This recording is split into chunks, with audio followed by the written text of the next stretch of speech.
आप सभी भाई बहनों का आध्यात्मिक ज्ञानात्मक चैनल की संध्या बेला ज्ञान कक्षा में एक बार फिर स्वागत है।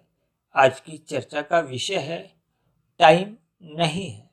देखिए, बहुत ही चर्चित शब्द है और वर्तमान समय कलयुग का चल रहा है। अक्सर कलयुग में ऐसे शब्द कभी ना कभी सभी के मुख से अक्सर ऐसे बोल दिए जाते हैं। देखिए, कुछ शब्द ऐसे होते हैं जिनका हम सही सही अर्थ जानते नहीं हैं। बस देखा देखी देखिए व्यवहार में कुछ शब्द ऐसे बोल दिए जाते हैं और अक्सर आपके हमारी देखिए व्यवहार में इन शब्दों को बार बार दोहराया भी जाता है। क्योंकि हमारा देखिए ये आध्यात्मिक ज्ञानात्मक चैनल है। इस आध्यात्मिक ज्ञानात्मक चैनल पर हम सुबह शाम जो भी वीडियो प्रसारित करते हैं वो सैद्धांतिक कथनों पे आधारित होती है। प्रकृति के 3 गुणों की जो एक सैद्धांतिक स्थिति है, व्यवहारिक स्थिति है, जो अनादिकाल से देखिए तमोगुण, रजोगुण और सतोगुण की स्थितियां अनादिकाल से चलती आ रही हैं। ऐसा नहीं कि ये कलयुग में आना ही आरंभ हुआ है। शाम को सूर्य के ढलते ही तमोगुण की स्थितियां उत्पन्न होती हैं। 8 घंटे का लगभग तमोगुण की स्थितियां होती हैं, फिर 8 घंटे की सतोगुण की, फिर 8 घंटे की दिन में रजोगुण की स्थितियां होती हैं। इन सभी स्थितियों में अक्सर एक राजसी मनुष्य है या तामसी मनुष्य है, अक्सर ऐसे शब्द बोलता रहता है। हालांकि एक सात्विक मनुष्य है जो परमात्मा से एक संबंध रखते हैं, ऐसे सात्विक मनुष्य अपने कर्तव्य कर्मों को भी ईमानदारी से पालन करते हैं और कभी भी ऐसे शब्द टाइम नहीं है को बोलते नहीं।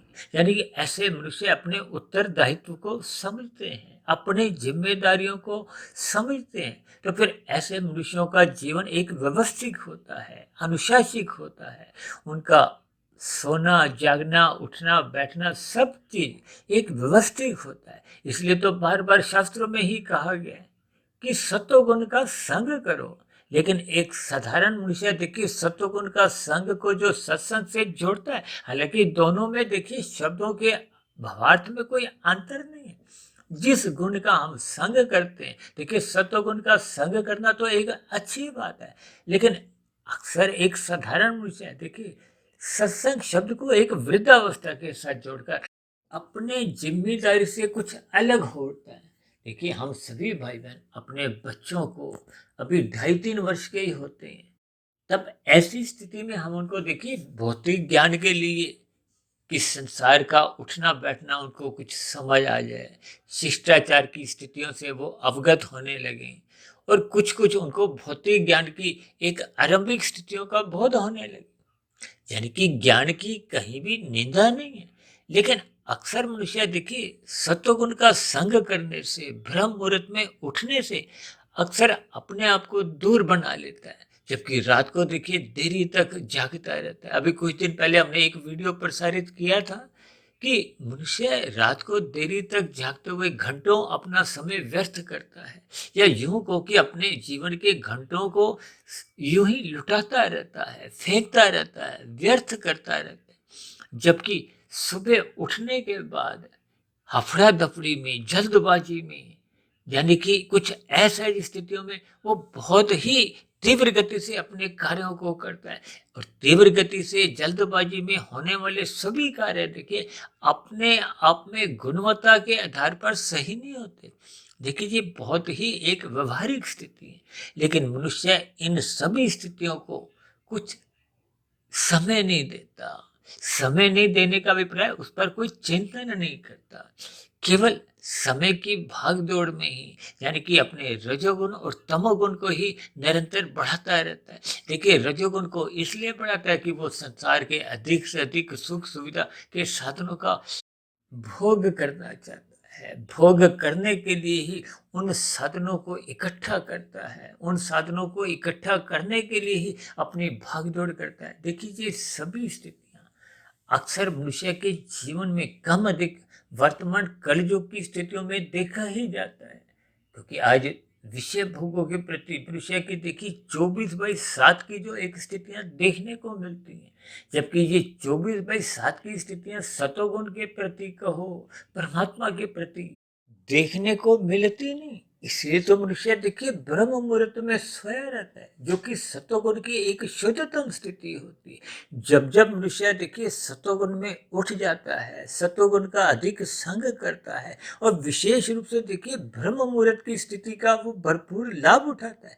क्योंकि जब जब हम सतोगुण का संग करते हैं तो आपका हमारा ज्ञान बढ़ता है। जब जब हम विशुद्ध सतोगुण विशेष रूप से देखिए ब्रह्म मुहूर्त का जो संग करते हैं, उस स्थिति विशेष का लाभ उठाते हुए आपके हमारी मन बुद्धि के स्तर पर एक सात्विक बुद्धि विशेष रूप से जागृत होती है, विवेक शक्ति जागृत होने लगती है। ये विवेक शक्ति देखिए बुद्धि से भी ऊपर की स्थिति होती है, जो शास्त्रों का ज्ञान विज्ञान समझने में देखिए आपके हमारी मदद करती है। ये सभी स्थितियां जब तक आपके हमारे जीवन में एक नियमित तौर पर बनती नहीं है, तो फिर मनुष्य का जीवन अस्त व्यस्त अव्यवस्थित बना रहता है। अस्त व्यस्त बने रहने पे ही देखिए आपके हमारी दिनचर्या में बिगाड़ आते हैं। जिन कार्यों को मनुष्य ने करना होता है, उन कार्यों को मनुष्य कर नहीं पाता, और जिन कार्यों को नहीं करना या कम समय देना होता है, उन पर हम अपने जीवन के घंटों समय लगा देते हैं। मनुष्य अपने जीवन में मौज मस्ती खेल तमाशों में घंटों समय व्यर्थ करता है, जबकि अपने जो एक आवश्यक कार्य हैं, उन कार्यों को वो समय पे कर नहीं पाता। देखिए हम सभी भाई बहनों को ये जो प्रकृति के जो 3 गुण हैं, इन 3 गुणों का कितना कितना कब कब संग करना है, इसके लिए परमात्मा ने आपको में एक विकसित बुद्धि दी है। और ये जो समय नहीं है, टाइम नहीं है, क्योंकि समय नहीं है ये कम बोला जाता है, मेरे पास टाइम नहीं है, भले ही देखिए कोई शिक्षा के स्तर पर कोई विशेष योग्यता नहीं भी रखता हो, अक्सर ऐसे भाई बहन भी देखिए टाइम नहीं है अक्सर बोल देते हैं। ये सभी स्थितियां आपके हमारी तामसी स्थितियां दर्शाती हैं, क्योंकि सतोगुण की न्यूनता होने के कारण ही मनुष्य में अज्ञानता बनी रहती है। देखिए भगवान ने तो सभी को ही 24 घंटे का समय दी है। इस 24 घंटे की स्थितियों में देखिए इन 3 गुणों का आने का क्रम भी नित्य एक क्रम में बना रहता है। केवल हम सब भाई बहनों ने केवल अपना निर्णय इस बात का लेना है कि हमने किस गुण विशेष का संग करना है। देखिए तमोगुण का संग होने से आपके हमारे भीतर में अज्ञानता आती है, आलस्य आता है। आलस्य में मनुष्य अपने कार्यों को समय पे कर नहीं पाता, जबकि सतोगुण में आपके हमारे जीवन में देखिए एक ज्ञान पूर्वक क्रियाएं होने लगती हैं, जबकि रजोगुण में केवल क्रियाएं क्रियाएं होती तो है, लेकिन ज्ञान की न्यूनता के कारण वो क्रियाएं सही सही फल दे नहीं पाती। जैसे आपके हमारे घरों में देखिए गृहिणी को खाना बनाने का ज्ञान होता है, तो उसके द्वारा की गई क्रियाएं पदार्थों के ऊपर वो स्वादिष्ट खाना बनाने में सफल हो जाती हैं। अब जिन मनुष्यों को देखिए ज्ञान कमजोर होता है, तो क्रियाएं तो वो भी करते हैं, पदार्थ तो रसोई के वही रखे हुए, लेकिन फिर भी उनके द्वारा क्रियाओं द्वारा जो खाना बनता है वो स्वादिष्ट नहीं बनता।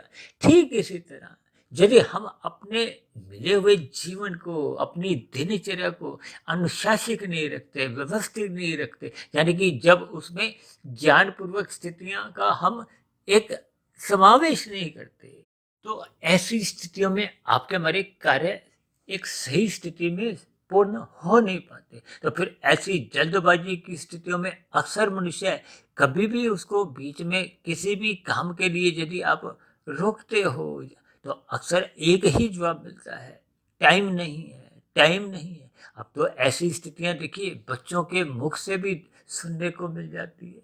ये सभी स्थितियों के आपको हमें भावार्थ समझने होंगे, यानी कि आपका मेरा जब जब रजोगुण और तमोगुण बढ़ने लगते हैं, तो अक्सर ये टाइम नहीं है कि शब्द आपके हमारी जीवन पर ये अपना महत्वपूर्ण स्थान बनाने लगते हैं, जबकि हम सभी भाई बहनों को परमात्मा की रचना में प्रकृति द्वारा देखिए प्रतिदिन ही 24 घंटे की स्थितियां प्रदान की गई हैं। इन 24 घंटे की स्थितियों में देखिए ब्रह्म मुहूर्त भी आता है, फिर आगे की स्थितियां भी आती हैं, या यूं को कि देखिए सतयुग भी रहता है, त्रेता युग भी आता है और द्वापर युग भी आता है और फिर शाम को कलयुग की भी स्थितियां होती हैं। लेकिन मनुष्य अपने व्यवहार में कलयुगी स्थितियों का संग अधिक करता है, मादक पदार्थों का सेवन करता है और दिन में अपने रजोगुण की स्थितियों को भी बिगाड़ लेता है, रात को देरी तक जागता रहता है, जिसके फलस्वरूप उसके जीवन में ब्रह्म मुहूर्त का समय कहो या सतोगुण की एक शुद्धतम स्थिति का वो मनुष्य लाभ नहीं उठा पाता, जिसके फलस्वरूप मनुष्य का रजोगुण भी बिगड़ा रहता है और बिगड़े हुए रजोगुण में मनुष्य अक्सर ऐसे शब्द भूलता रहता है कि टाइम नहीं है, टाइम नहीं है। तो इन सभी स्थितियों पर आपको हमें ज्ञानपूर्वक चिंतन करना होगा, क्योंकि मैंने टाइम शब्द को देखिए एक राशि स्थिति से दर्शाया है, रजोगुण की स्थिति से दर्शाया है, क्योंकि टाइम तो देखिए उसमें निरंतर एक क्रिया होती रहती है, समय रुकता नहीं है। और ये जो नहीं शब्द को हमने देखे, क्योंकि एक नकारात्मक स्थिति है इसलिए हमने उसको काले रंग से एक तमोगुण की स्थिति दर्शाई है। और तीसरे के ऊपर हमने देखी एक सात्विक स्थिति, एक प्रश्न चिन्ह लगाया है, ताकि हम अपनी गलतियों का सुधार करें और सतोगुण का संग अधिक से अधिक करते हुए अपनी सात्विक स्थिति मजबूत करें। दिन को हम अपने कार्यों को व्यवस्थित करें, रात को जल्दी सो जाएं और सुबह ब्रह्म मुहूर्त में उठकर अपने स्थूल शरीर को, सूक्ष्म शरीर को स्वस्थ रखें, ताकि आपका हमारा कारण शरीर बिगड़ने न पाए और परमात्मा से भी आपका हमारा यथास्थिति संबंध मजबूत हो, ताकि हम सभी भाई बहनों का मिला हुआ जीवन सफल हो, सार्थक हो। ऐसी सभी शुभ स्थितियां आप सभी भाई बहनों के जीवन में भी बनना आरंभ हो। इन्हीं शुभ कामनाओं के साथ चर्चा विशेष को अब यहीं विश्राम देते हैं। कल सुबह फिर मिलते हैं ब्रह्म मुहूर्त ज्ञान उपदेश कक्षा में। तब तक आप अपने आध्यात्मिक में सुधीर भाटिया फकीर को इजाजत दें।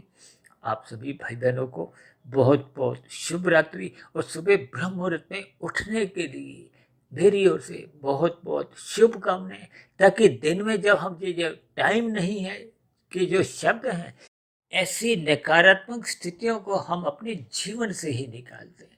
तो इन्हीं शब्दों के साथ अब चर्चा विशेष को यही विश्राम देते हैं। फिर भी चर्चा संबंधित आपके मन में कोई प्रश्न उठ रहा हो, मेरी कही गई बातों पर आपको किसी प्रकार की कोई शिकायत हो, आपत्ति हो, तो आपके प्रश्नों का, आपकी शिकायतों का नीचे दिए गए कमेंट्स बॉक्स पर और प्रश्नोत्तर ज्ञान कक्षा में सदा ही स्वागत है। चर्चा विशेष को ध्यानपूर्वक सुनने के लिए आप सभी भाई बहनों का बहुत बहुत धन्यवाद।